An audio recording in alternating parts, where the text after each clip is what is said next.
অন্তর, sign number টেবিলে কি লাগে দেখো। স্যার আপনাদের কি লাগবে বলেন।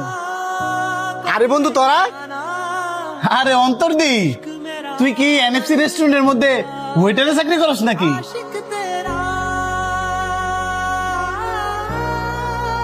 হ আমি এই রেস্টুরেন্টে ওয়েটারে চাকরি করি। এই বয়সে কেউ বেটা ওয়েটারে চাকরি করে রে? এই বয়সে খামু ঘুরমু, লাইফটা এনজয় করমু। আরে তুই কার এনজয়ের কথা কস? হ্যাঁ কি এনজয়ের কিছু বুঝে নাকি? হ্যাঁ তো আমাকে বন্ধু সমাজের কলঙ্ক। তোরা কি খাবি অর্ডার দে, আমি যাই নিয়ে আসি। এই বেটা তুই করে কারে কস? বুঝলে যাস না তুই ওয়েটার, আঙ্গর সার করে ক। Sorry sir. এই যে ওয়েটার, যাও আমাদের জন্য 10 ইঞ্চি পিজ্জা নিয়ে আসো। Okay sir. এই ধরেন স্যার আপনাদের পিজ্জা।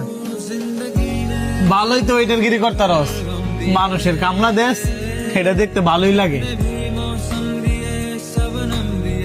আরে বাদ দে, এই তুই যা, কিছু লাগলে ডাক দি মনে।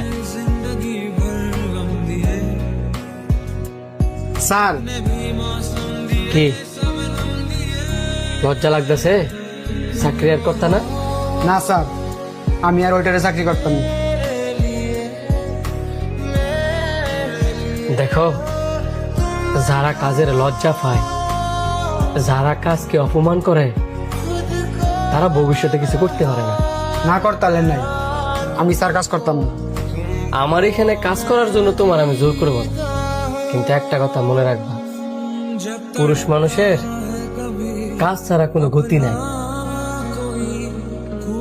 তোমার যে বন্ধুরা আইলো, দেখে তো মনে হইলে বাপের অনেক টাকা আছে, তাই বাপের হোটেলে বসে বসে খায়। কিন্তু তোমার বাপের তো আর টাকা নাই যে বাপের হোটেলে বসে বসে খাইবা। একদিন যদি ইনকাম না করো, কেউ বাসার নিচে গিয়ে কইতো না সে নেই এক বেলা খা। নিজে যা ইনকাম করো তা দিয়েই তোমার চলতে হইবে। বাপের ইনকামের 1 লাখ টিয়া আর নিজের পরিশ্রমের 1000 টিয়া একই সময়। তুমি বাপের ইনকামের 1 লাখ টিয়া খরচ করো, দেখবা তোমার গায়ে লাগতো না। কিন্তু নিজের পরিশ্রমের 1000 টাকা কষ্ট করো, ঠিকই দেখবা গায়ে লাগবে।